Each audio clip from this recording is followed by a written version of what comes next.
Hey, how's it going? How's it going? How's it going? Politics with Laura here. Politics with Laura. Okay, got a good one for you today. Now, I know I'm getting ready to upset some people, but then again, uh, that's what I kind of do. But then again, and I do it with ease. Okay, wait a minute. All right. Okay. We're going to talk about Kamala Harris, how she never answers a question.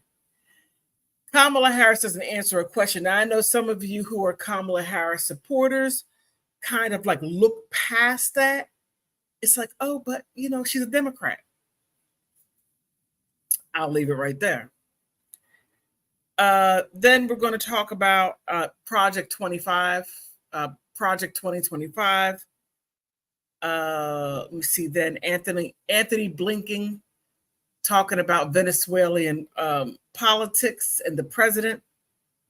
Kamala Harris, equality of outcome, talk about that, the DEI, and talk about a little bit of the GOP's thought of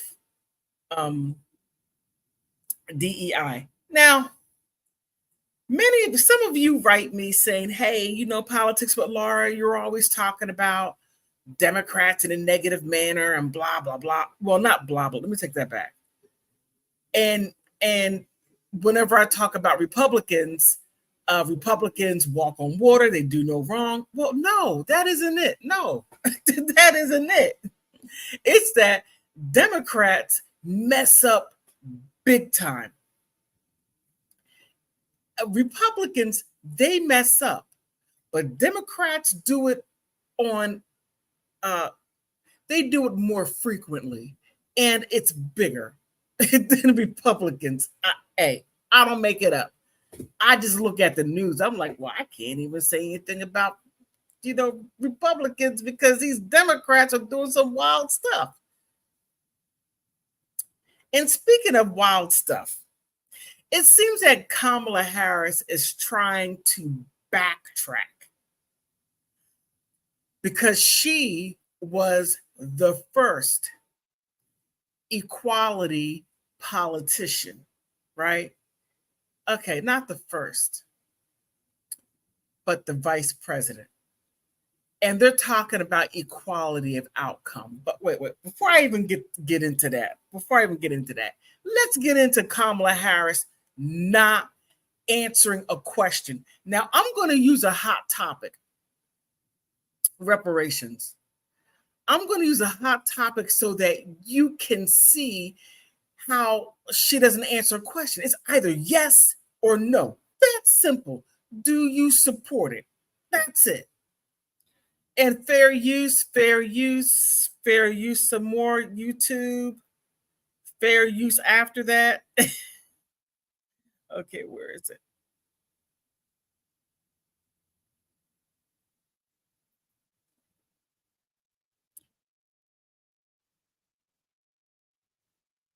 Okay, here we go. Let me make sure this is right. Okay.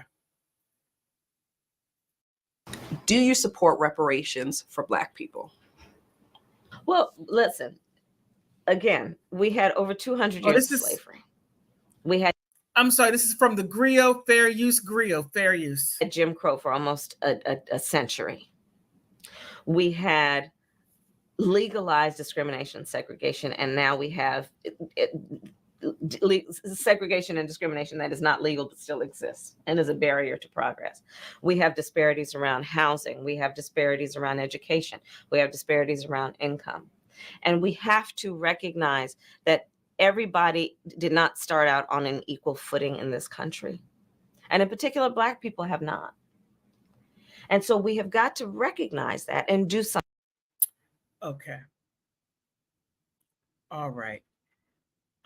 I don't know if you noticed or not, but did you see the interviewer? She's trying hard. She's looking at Kamala like, I asked you a yes or no question, and you're talking about we We, and we some more.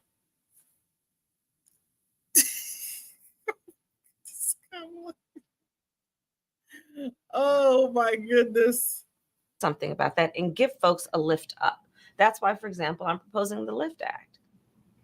Give people who are making $100,000 or less as a family a tax credit, which will benefit and uplift 60% of Black families who are in poverty. So by default, it affects Black families, but there's not a particular policy for African Americans that you would explore. But no, if you look at the reality of who will benefit from certain policies, when you take into account that they're not starting at the same place and they're not starting on equal footing, it will directly benefit Black children, Black families, Black homeowners, because the disparities are so significant. Okay.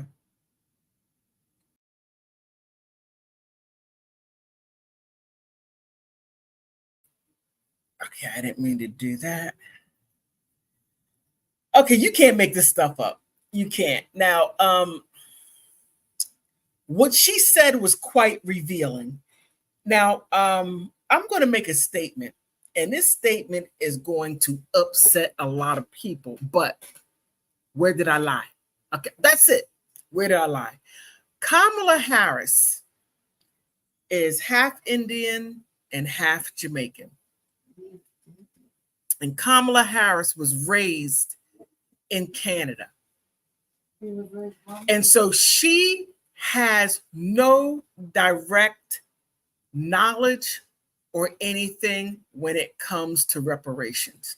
Now, what she'll do, and what many people do that have not had the experience or have generational, because I know I've had it, giving a speech, you got to be 10 times better, you got to work 10 times harder, you got to do this, you got to do that in order to make it in this country. And so when reparations come up, all of a sudden it's like, no, we all been discriminated against. Well, back in the 40s, was that for the Chinese? Did the Chinese share their reparations? I mean, the Japanese, did the Japanese share their reparations? Did the Jews share their reparations? No, they didn't. No one else did. Did the Indians share their reparations? Did they have to share it? No, it was specifically for them. So when asked that question to Kamala Harris, that will never, ever, ever be answered the way it should be, because it will cut them out. Now, when she signed or pushed for the Asian hate crime, does that help Latinos? Because remember, all tides raise all boats, according to Democrats. Does the Asian hate crime help white women? Does it help Black people? No, it's specifically for Asians. And now she's talking about, what was that? What did she say? Let me bring that back. What did she say? Let me go back just a bit. She mentioned an act.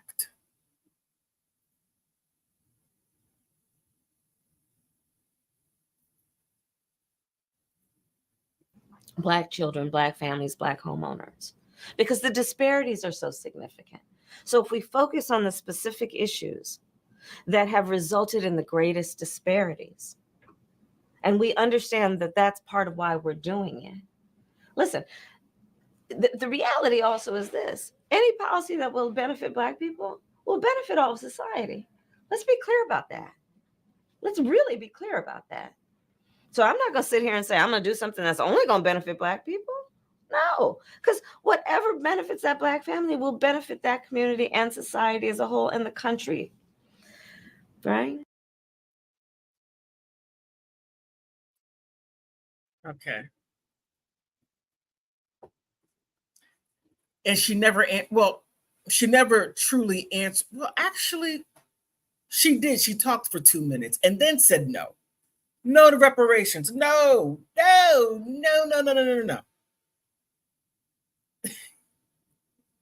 That woman, she never answers questions directly. You have a chance to give a whole summation, just blah, blah, blah, blah.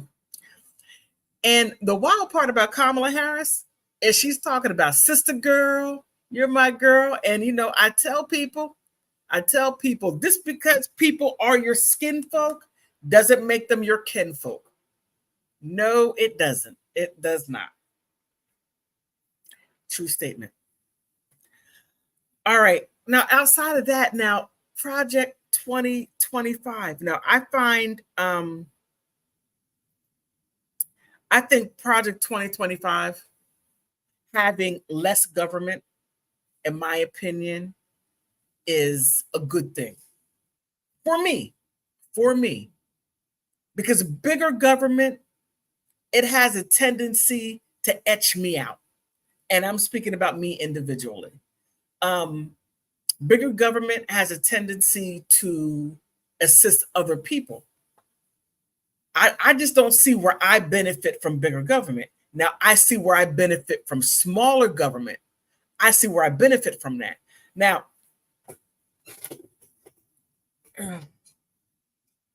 when you have bigger government, I mean, it's to the point, this government is so big to where now, how can I say, people who are non-citizens have all these rights. And I'm like, you have rights and privileges, but you're a non-citizen. But I'm not going to go down that road. Let me go ahead and bring up my,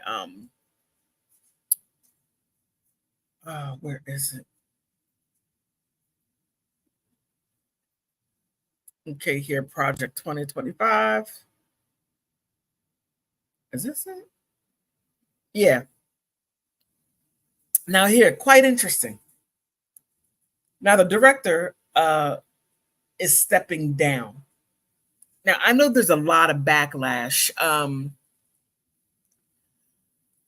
Project 2025, just basically in a nutshell, it's like, hey, you depend on the government too much. You depend. Just wait a minute. You depend on the government too much to deal with all of your needs.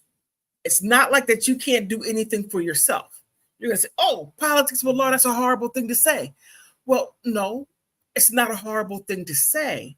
But when you have government doing everything for you, it takes your own will from you in an indirect way, and it makes you more of a government take care of me. And next thing you know, we are in complete communism. Yes, I shouldn't have said the C word. The condominium, I'll put it like that. So now here, he's getting backlash. Oh, wait, let me see what he has to say. Wait a minute. Okay, fair use. Phil, you've been comparing how the Republican platform compares to the controversial policy guide called Project 2025, put together by a bunch of Trump allies, kind of helmed by the Conservative Heritage Foundation. What stands out to you when you compare the two platforms? What's most interesting to me, I think to start with, is one, they are not necessarily the same. And I think it's been very clear from the very beginning. And despite the former president saying he doesn't know anything about Project 2025, as you note, there are several top officials from his former administration, likely future officials in a prospective second term, that work with the Heritage Foundation's group known as Project 2025. However, there are some very significant differences in the platform. One, the platform, at least compared to past years, significantly shorter, very much written in Trump's own voice. And it diverges on critical issues that are not just a Project 2025 issue, but also Republican orthodoxy for decades, like abortion. This was a behind-the-scenes fight. The former president has made clear he no longer supports a federal ban. He had supported a 20-week ban. It diverges from Project 2025 fairly significantly, takes the ban language off the table entirely, does attempt to mollify Christian conservatives by alluding to the 14th Amendment, which they believe says that life starts at conception. But it's very different from Project 2025 in the sense that they lay out in their proposal, in that 900-page playbook, that the federal government, both Congress and unilaterally from the executive branch, should be doing everything in their power to protect the unborn. That could be executive orders, that could be legislation, that would almost certainly be a federal ban that they support. Trump is not in that place. He's made that clear, and it's very much so underscored in the platform. Are there areas where you see, where else do you see divergence? Where else do they split? I think what's interesting, cultural issues are central to Project 2025, and they've been central very much in the former president's campaign as well. But one where they diverge is on the issue of gay marriage. It is not an issue that is listed in the platform. That is a change from the 2016 platform, which carried over into 2020. And that is a difference between where the Trump campaign is, where this platform is, and where Project 2025 has been. All right. You said a lot. I was like, I hope they don't go into those two hot topics because they are such hot topics. Now, as far as aborting the train, right? Abort the mission. Now, for me, my thing is this. Do what you want. You haven't even gone through the psychological part as far as aborting the train. Unless if you are so far removed from what's being done. Okay, I'm not going to go down that route, but and gay marriage. Now I'm going to say this. Marriage is a business contract that has nothing to do with the Constitution. Neither aborting the train. That has nothing to do with the Constitution. Now, when you look at the Constitution, the Constitution guarantees you three things: life, liberty, and property. Okay, it doesn't guarantee you death, liberty, and property. No, life. Now, if you choose, and there are some people who heard all the debates about aborting the train, and that is, what if you were grape juice by your grandfather who was twice removed from your cousin? I mean, something wild.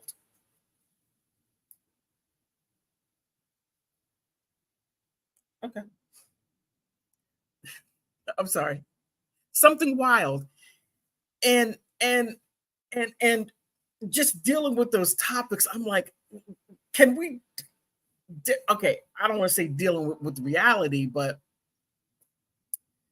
if women need to abort the train, right? And the arguments are some type of violation, then that means that majority of the men in this country need to be set aside and women shouldn't deal with them at all. I mean, based on those arguments, would they push? But they never say anything about the Constitution and where does it fit.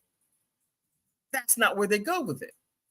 Now, as far as gay marriage, look, if you want to be miserable, you go right ahead. You're going to wind up in divorce anyway.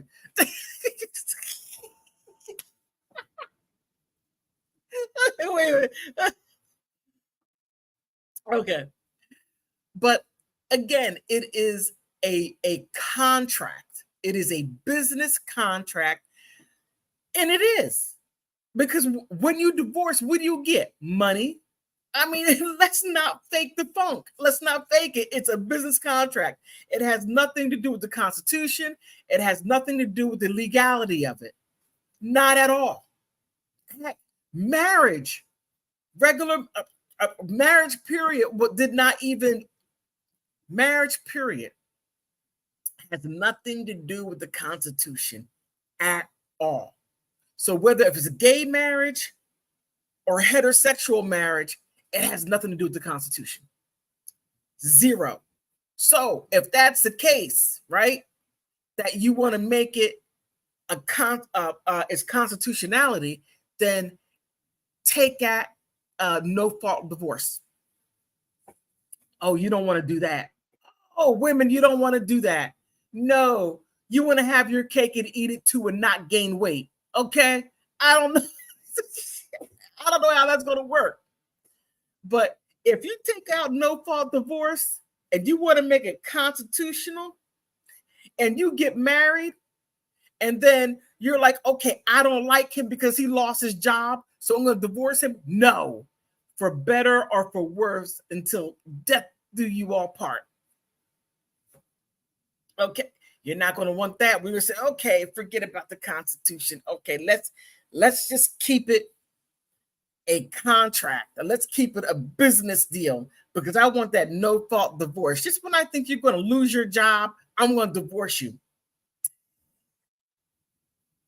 All right, so Project 2025, it goes into way more things besides those two hot topics. And I think as a liberal, and I like to believe that I'm a liberal, an independent liberal, and I don't mean social liberal. No, I mean political liberal. Political liberal means less government, not the social part, meaning no. Okay, because I get that too. Oh, well, you're a social and you believe in this and that. No, social liberals, I mean, political liberals believe in small government.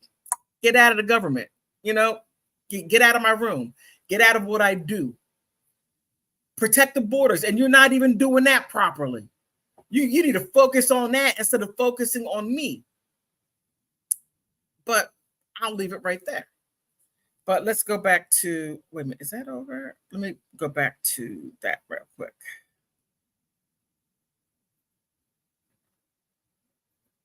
Listing in Project 2025 that they believe that government grant programs should be made available to faith groups that make very clear that marriage should be between a man and a woman. In this platform, any reference to issues with gay marriage or conversion therapy, anything of that sort, not in there at all. President splitting from groups on that front. Yeah, I think I saw some gun rights enthusiasts also expressing dismay that there wasn't anything in the Republican platform about guns.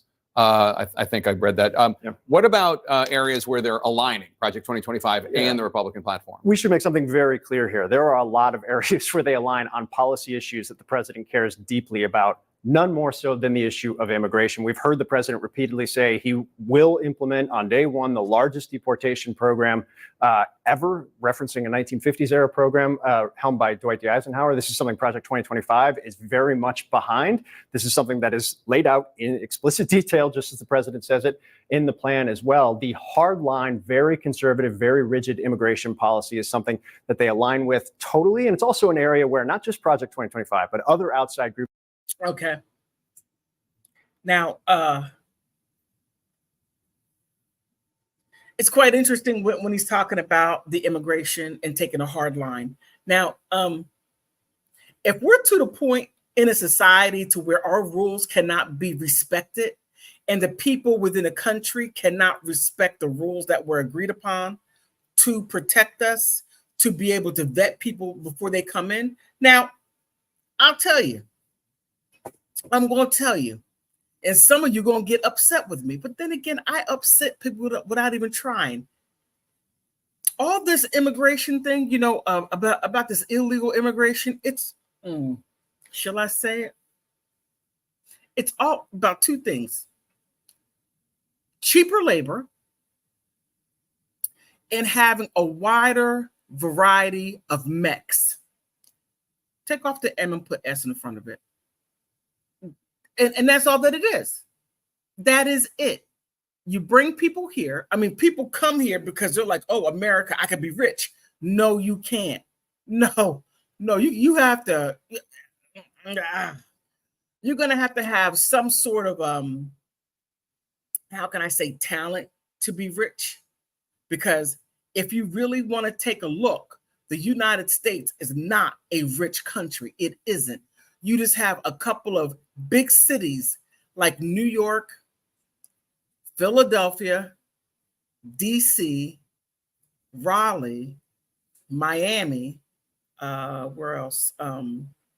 Orlando, Houston, Dallas, LA, San Francisco, what is it called? Chicago. And you have a few more big cities that run the country. Now, in DMV area, you can go down there to Haymarket, Virginia, Haymarket, Virginia, and you're going to see those houses. They are very separate. They got like 5 miles in between them. That's not rich. That isn't rich at all. So just think that if you have about 20 major cities that's running this country, how many cities are not? A bunch of them. So when you have people coming here thinking that I watch TV and I saw Baywatch and that's how the United States is, you're delusional, and seek help. Okay, seek help. If you find that a TV program and you're going to base your whole reality, you're going to move yourself from where you're at and come over to the United States based on what you saw on TV, and people say that it's easy to make money, you could be a millionaire, seek therapy big time, because that's delusional. We already have enough delusional people in this country. We don't need extra. Just a thought. Okay, just a thought. But when they come here, Americans are looking at, especially corporations, we got cheaper labor. And they don't know the difference between their poverty and the poverty in the United States. It's different because they're different economies. So the poverty, let's say in Nicaragua, yes, Nicaragua. I know one person from Nicaragua. Yeah, I'm messing with you. The poverty there is here. But the poverty in the United States, let's say Washington, D.C., is here. So when you come up here and you see apartments and you get, food stamps and all this other stuff, I'm not saying that all people that come here illegally get on food stamps. I would say a nice size of you do, but I'll leave it right there.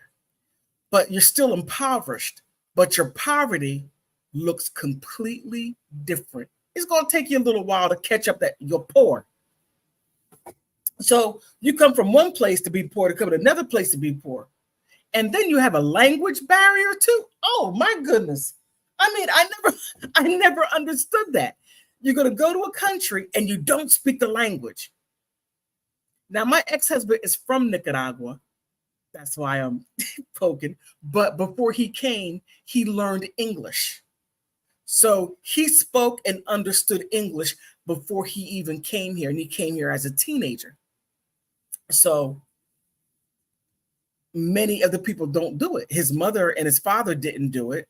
He was translating for them. I mean, it's a long drawn out story, but many people who come here, they want the American dream and they want to be rich because they watch TV and they saw Baywatch and people running, all skinny women running down the beach, that you got a shot with them. No, you don't. Let me stop. Okay, but that's one of the things, immigration. And the United States, whether if you want to acknowledge it or not, because I will acknowledge it, the United States is not a rich country. Heck, Chicago is bankrupt.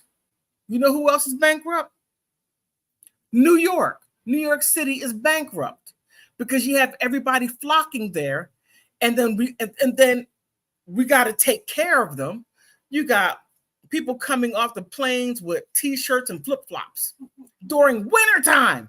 You were watching Baywatch. I mean, you can't make this up. Look, you can't make it up. You truly can't.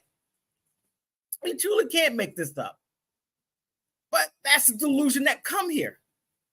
Okay, I'm going to leave it right there. I'm going to leave it right there. But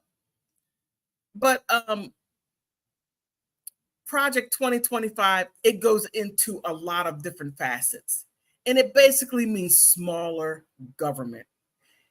And I'm gonna leave it at smaller government. I'm gonna leave it right there. Now, some of you may disagree, and I'm pretty sure that I'm going to see your comments. I really wish you would come up so that we can have a discussion on it. But all right. Let me transition over to Anthony Blinken. Anthony Blinken, you can't make this guy up at all. Anthony, let me ask you a question. What you doing down in Venezuela saying that you don't agree with the outcome of their election? I mean, really? Wait a minute. Didn't Donald Trump get persecuted for saying he didn't agree with the outcome of the election in the United States? He got what? 91 indictments based on that? And then he was charged or criminally or federally charged felonies, 34 of them. I mean, you can't make this up. But Anthony, what you doing down there in Venezuela? I don't approve of your election. Who are you? That's all. Anthony, wait a minute. Anthony, who are you to go tell a sovereign country to where the people were democratically elected and you tell them that you don't agree? Well, China agreed with the election that Joe Biden got in, but it wasn't their place to agree or disagree because we are a sovereign nation. Well, I don't know how much longer we're going to be a sovereign nation because the Democrats are giving everything away. I mean, let me back up a little bit. Let me bring this article up before I get totally beside myself. Okay, let me bring this article up. Let me see. I had it translated because it was in Spanish. I hope it's still translated. Okay, wait a minute. Let me get the... Okay. Here. Anthony Blinken questions the results announced in Venezuela. Like I said, who are you, Anthony? Anthony, who are you to be questioning somebody's election results? And here, the U.S. Secretary of State, Anthony Blinken, on Monday expressed serious concern for the announcement election results in Venezuela does not reflect the will of the people. Okay, wait a minute. Let me go. Wait a minute. Wait, Anthony, did you go down there and ask all the people? Because here, when Trump did not win, no one said on the outside of the United States, well, we don't agree with the results because it's not for the will of the people. And the Republicans who voted for Donald Trump would say, well, we agree with that statement, right? But Anthony, did you take a poll to see everybody disagreed? Okay, let me back up a little bit because this is ridiculous. This is ridiculous. Here.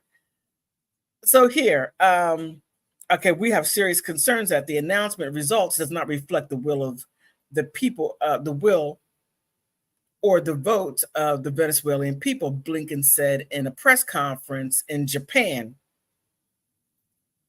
You got a lot of nerve, Anthony. Blinken addressed the issue after Venezuela electoral authority controlled by the ruling party declaring the president Nicolas Maduro the winner of the election with 51.2% of the votes and compared to 44.2%. And it goes on. I'm just really stunned. I'm just really stunned at the at his arrogance.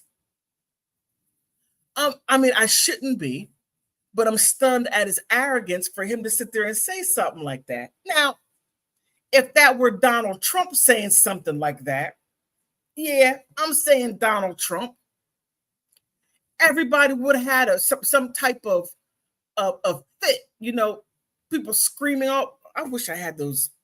I would bring it up. People screaming. People screaming, dogs howling, cats meowing because Donald Trump is talking. And again, I'm going to say this again. I'm an independent. I'm not a Democrat. I'm not a Republican. I'm an independent. All right. So those of you who inbox me say, hey, you know, or email me say, hey, you know, you're a MAGA, you hate this, you hate America. No. Okay. People that are patriotic do not hate their country just because they question it. You can question results. You can question what your politicians do. It doesn't mean that you hate the country. But I love the United States. I don't agree with everything what the United States does, but it doesn't make me a MAGA. It doesn't make me this. It doesn't make me ultra conservative. Heck, it doesn't even make me liberal. It just makes me an American. That's it. But I digress. Let me get back to this. Let me see. I want to show you anything else? Okay, shortly after Blinken called the statement for a fair and transparent recount for the votes in Venezuela, President. What? I mean, it gets worse. Anthony. I mean, this is outrageous.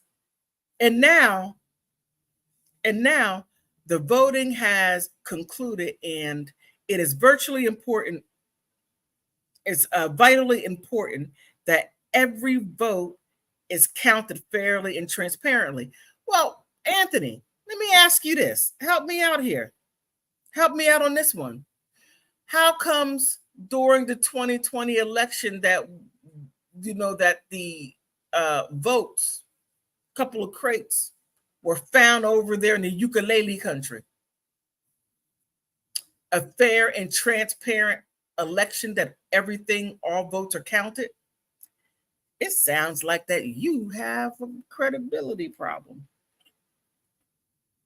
in my humble opinion. I'm just saying, because you're down there telling Venezuelan people, or that you believe that was not a good election, and that there should be a recount, and that the Venezuelan people are not in favor of the election results.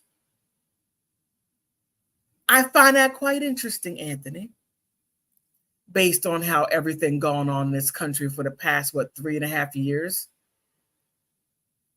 But I'm going to leave it right there. Maybe that's for another video. Now, Kamala. Now, I have to say, Kamala Harris was proud to say that she didn't say the DEI, but she most definitely checked all of the boxes of equality. Woman, check. Minority, check. Of color, check. Indian, check. Jamaican, check. Check some more. I mean, you know, she checked everything except one thing. This is my problem with this equality stuff, this equality of outcome, not equality of opportunity. No. For me, open up the door and I'll get it myself. I don't need you helping me with anything. I can do it. My brain works. But when you have the equality of outcome, that means that somebody over there, they set up for Kamala Harris, and you see how miserably she.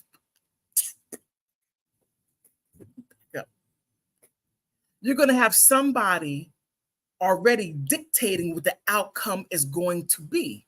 You just open up the door and let them get it themselves, and wherever that outcome is, will be, shall be. But when you have that outcome already set forth, then they have to reach to where you want the people to be. Well, not all people are going to make it. You want the people to be up here. They might not be able to make it up there because their personal best is there. I mean, this stuff is ridiculous. And I have no problem with competition. And those people who run with DEI, in my opinion, you have a problem with competition. And that's, I'll leave it right there. But let me just, Lord, you can't make this stuff up. You truly can't. I mean, Kamala Harris. Okay, here. This is it.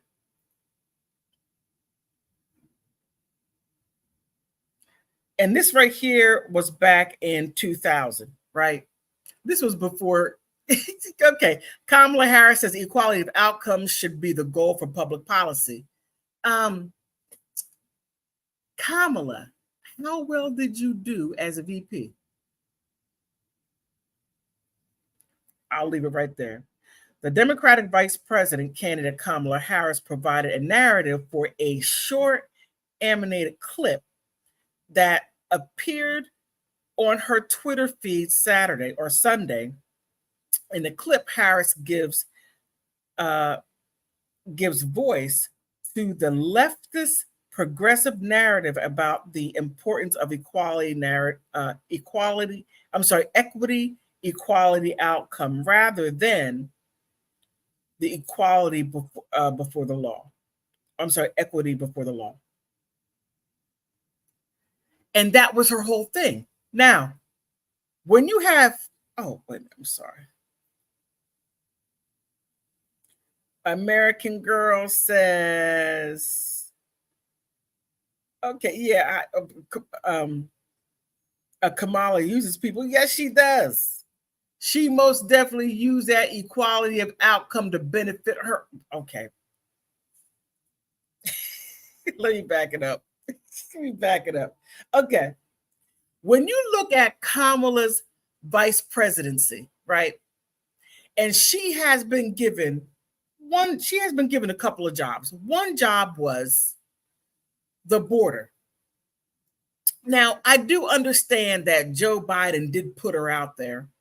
And okay, Kamala, you can't say that Joe Biden hindered you from doing your job, because you know when you sat there, you stood there and called the man a racist. You did. And then you turned around and took the job from the man that you called the racist. And then you expect the man is going to give you the equality of outcome that he expected you to reach. Wait a minute.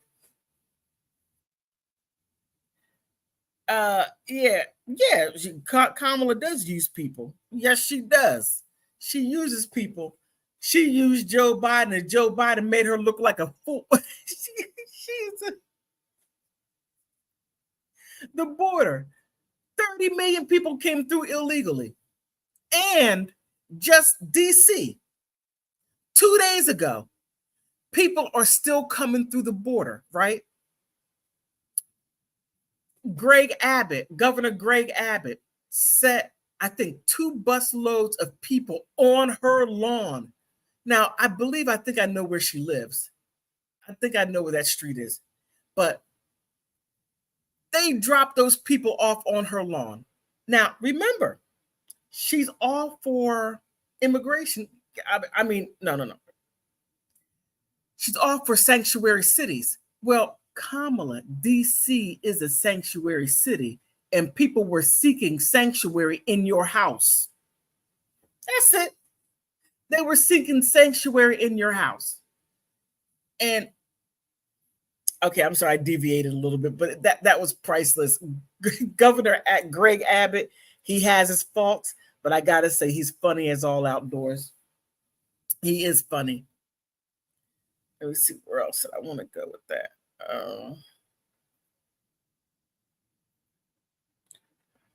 Okay, these things keep on popping up. Okay, the big difference between equality and equity, Harris says, is suggests that everyone should get the same amount. Well, that right there's communism. Just say it.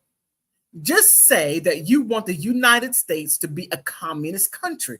Look, let's stop. I'm going to deviate a little bit. Let's stop thinking. Let's stop faking the funk, Democrats.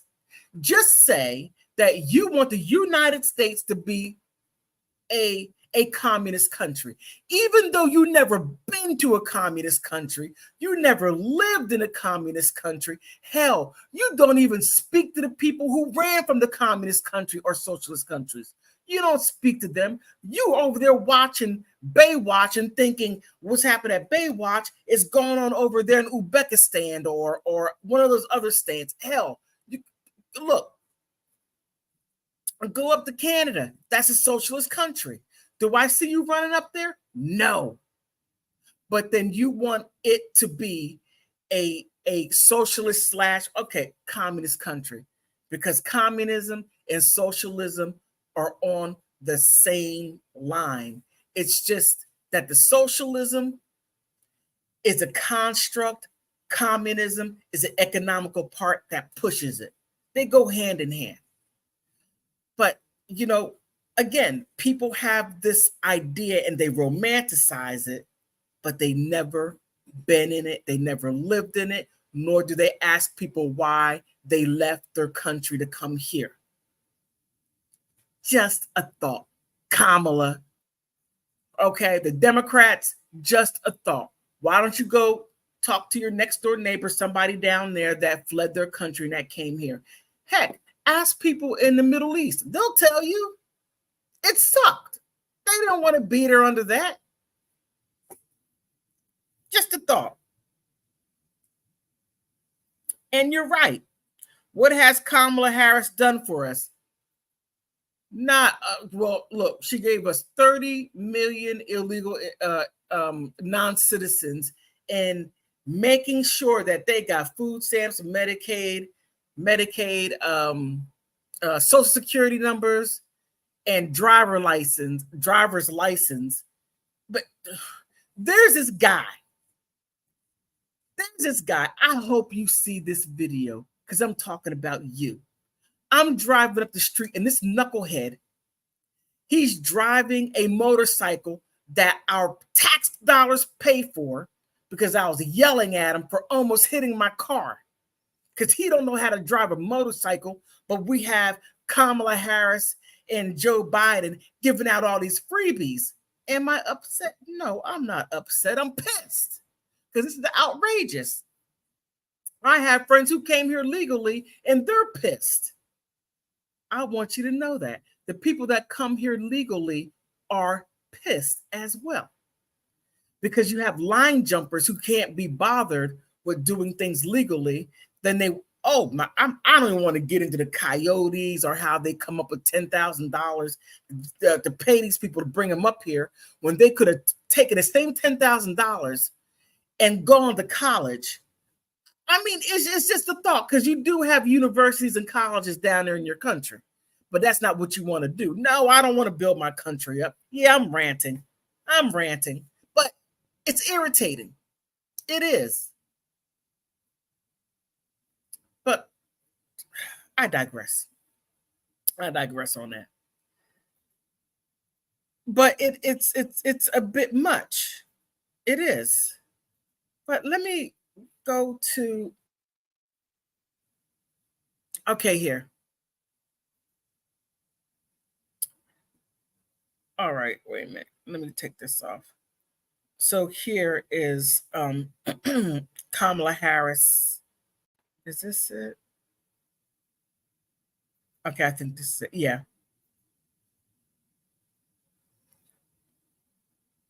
Oh, no, this is the same one. I'm sorry.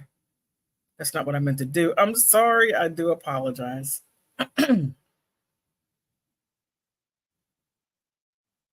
Now, this is how Kamala Harris views things as far as Here, fair use. Harris makes a history as being the first female, Black, South Asian American vice president. And this was MSNBC News. Fair use, and fair use some more.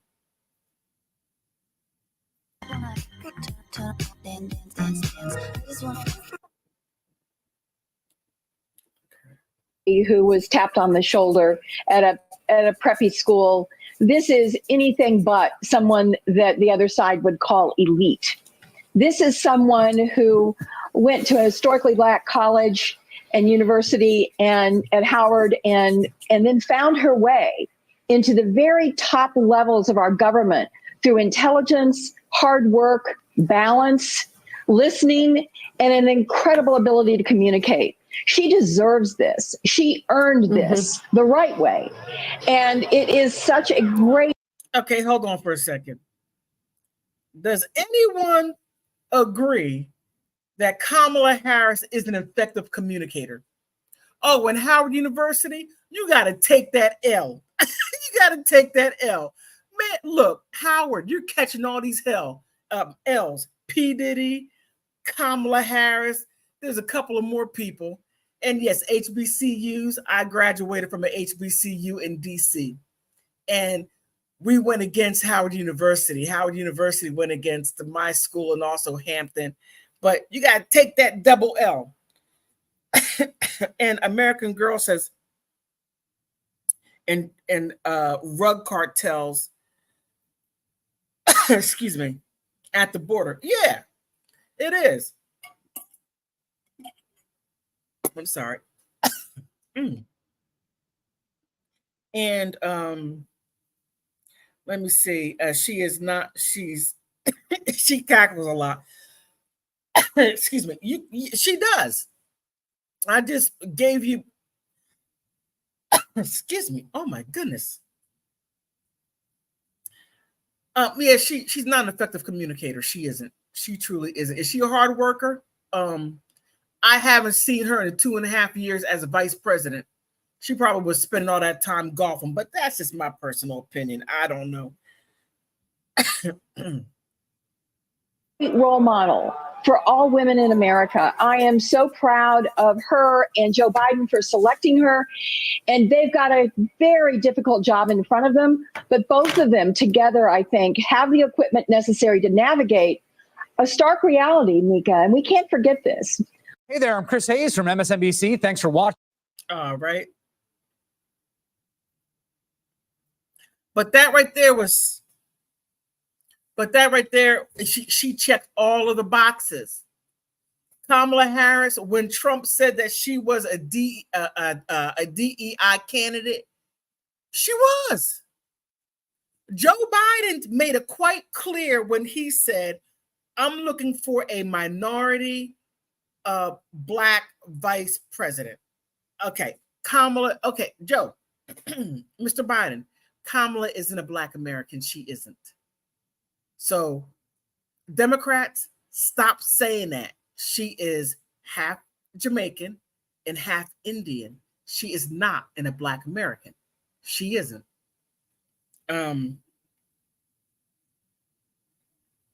Let me see. American Girl says no one voted for her. And you're right to run for president. Thank you.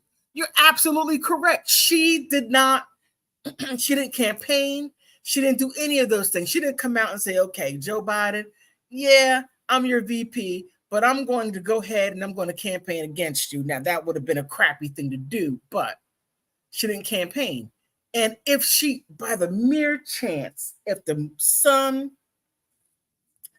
the moon conjunct Orion's belt, along with the Big Dipper and Little Dipper are all turned in a specific way for her to beat Donald Trump, I would ask for a recount. But the planets, the sun and the moon, and the astrology has to turn a certain way for that to happen. I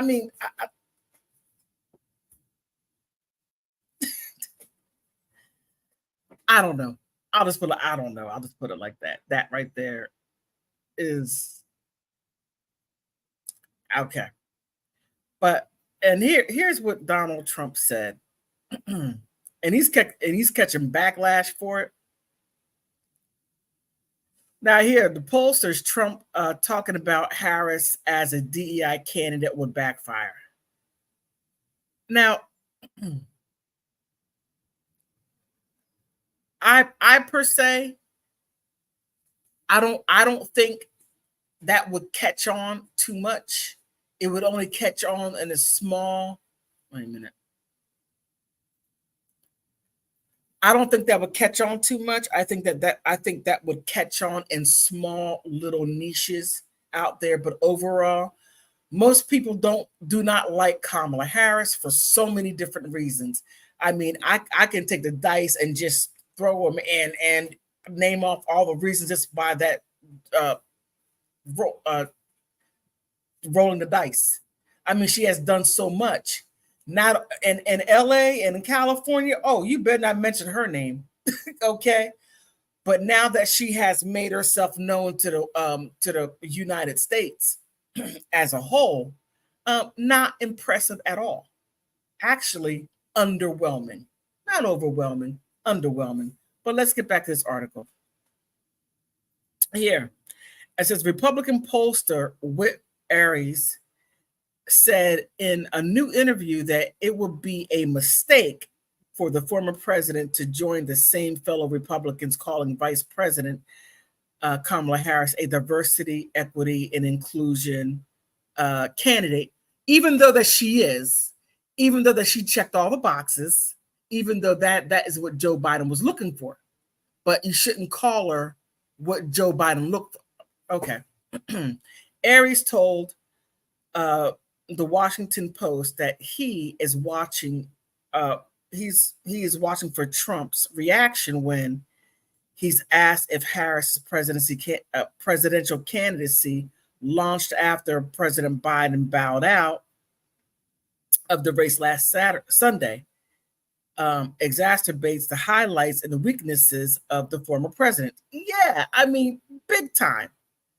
If he follows the example of some of the examples of some of the irresponsible members of Congress that start taking shots at her race and her gender and talking about DEI candidate, it's going to backfire. I mean, but that's all that Democrats talk about. They push DEI. They push it into schools. They push it in the schools, and they push it in politics. They push it everywhere. It's DEI push. But then when you bring it up, it's an issue, right? I find that outrageous. Because that's all she pushed. That's all Joe Biden pushed. That's all the Democratic governors and mayors and school districts pushed. What do you say to that? But wait a minute. I'm sorry. Kamala Harris puts on a great act. I say she tries. She tries her very best. But Kamala Harris and Joe Biden are two peas in a pod. Joe Biden cannot stay on task. He walks away. You don't know what he's going to do. Whenever he bends down a little bit, look out. He's getting ready to drop a load. Okay, let me take that back. That was terrible. Let me take that back. But Kamala Harris is in her 50s. And her and Joe Biden basically do the same thing for the most part. Kamala Harris cannot stay on task. She goes off the rails. I mean, severely goes off the rails, and then she laughs all the way through. Now, let's say by the mere chance that the sun and the moon that I just mentioned, and the Big Dipper, the Little Dipper, are all turned towards the Orion Belt, and then Kamala Harris becomes president. What do you think that her presidency is going to look like? Where's Joe? I don't know. Joe was doing something. What's it gonna look like? How I can tell you, if you look at the prime minister of Sweden, not Sweden, Finland. Oh, Sanna Marin. Oh man, she's 35. She messed up so badly, in my opinion. Oh my goodness. Kamala Harris, her being, if she becomes president of the most powerful country in the United States, I see her laughing through it all the way. And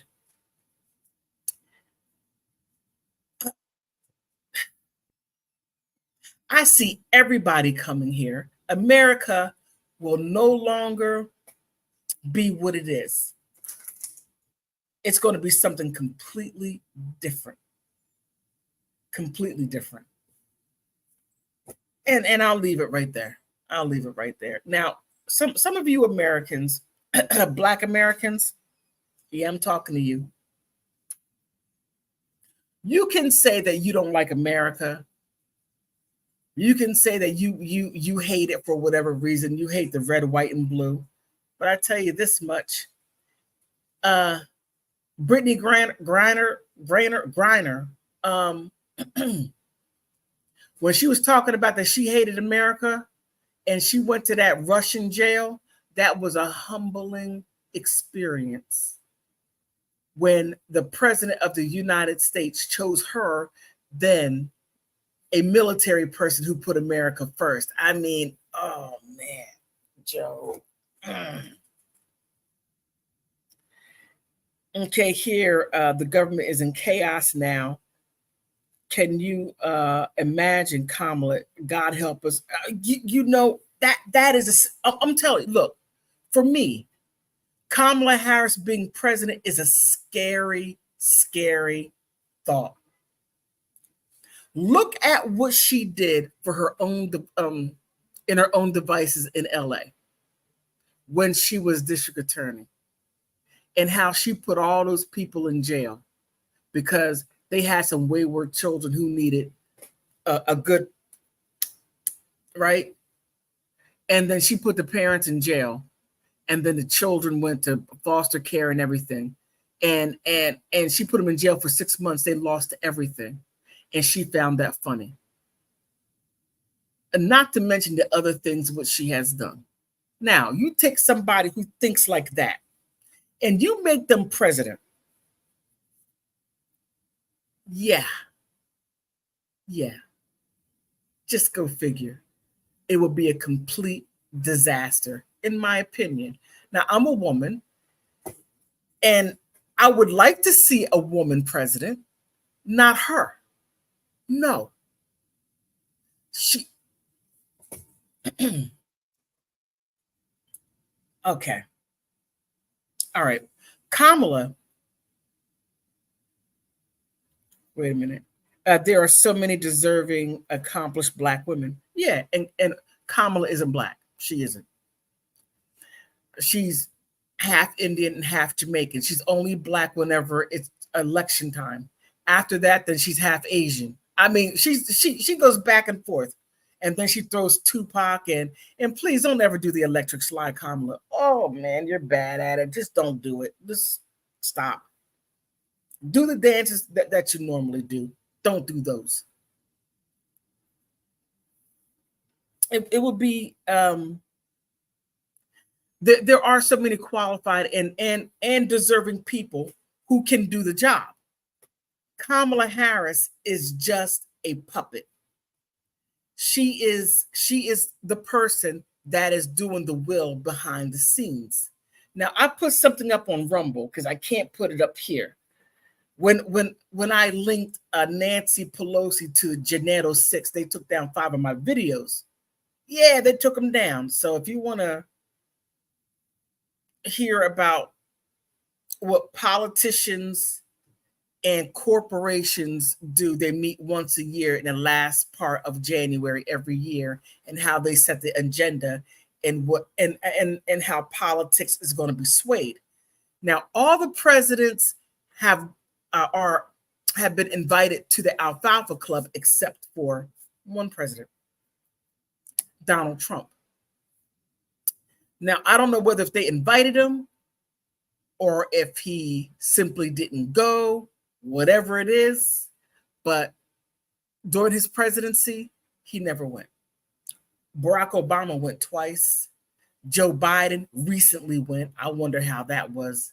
And what they're pushing for this year, 2024, Muriel Bowser, the mayor of Washington, D.C., went to the Alfalfa Club dinner. And their thing was they're trying to push Republicans, getting them onto the ukulele skirmish over there, what's going on between Russian waters. They're pushing for that to get the Republicans in line, or not in line, but to persuade them to go along with their agenda. I hope they don't, because that should have never started through Joe Biden's manipulations. If you go back to my videos on this channel about a year and a half ago, I was saying the things then what's happening now. And I used international newspapers, how Joe Biden was into it up to his eyeballs to destabilize a ukulele country. I mean, just go check it out. I mean, it's deep. It's really deep. And I got to start putting some of that stuff on Rumble before they find it and take it down. Oh. And Democrats, I thought you were all for freedom of speech. No, you can never call conservatives censors or believe in censorship. No, you all do the censorship. And plus, if you ever go to your rallies and then you wear a MAGA or you have Republican, you're not the nicest people. And you're supposed to be love and all that. You're not. Okay. Let me see. What'd you say? Putrid Pelosi. Oh my goodness. American girl, you're too funny. You are too funny. But to recap, on this,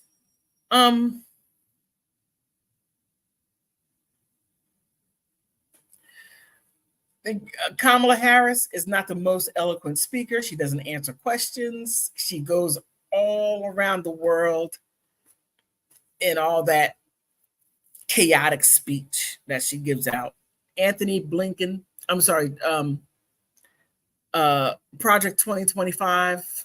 It's on so many levels. It's for smaller government. Yes, it takes on major, major social issues that they're trying to make them political, gay marriage, and also aborting the ship.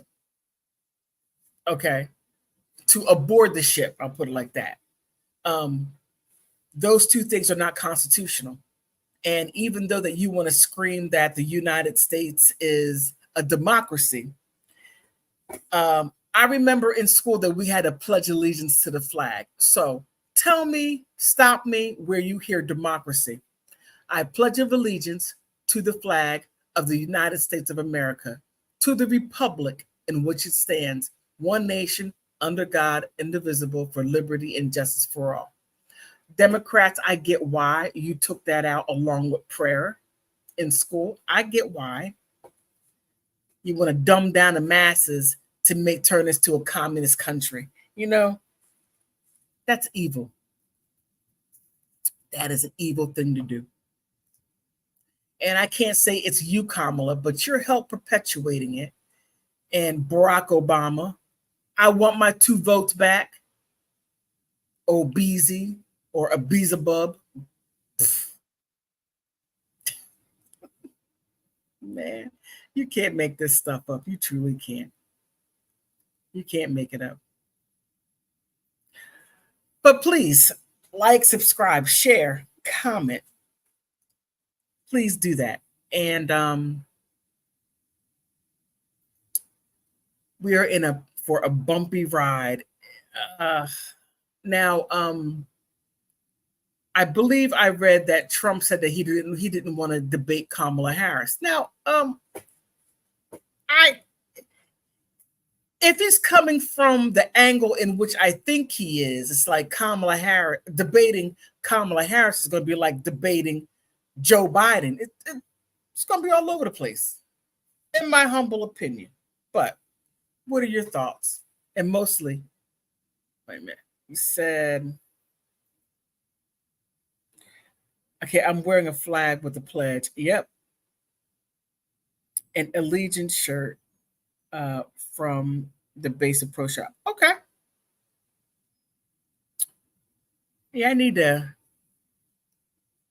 add that to my store. I do have a Politics with Laura store. It's on my community page, and just check it out. Check it out. I have some interesting merch there. Check it out. But on that note, I do want to thank you for stopping by.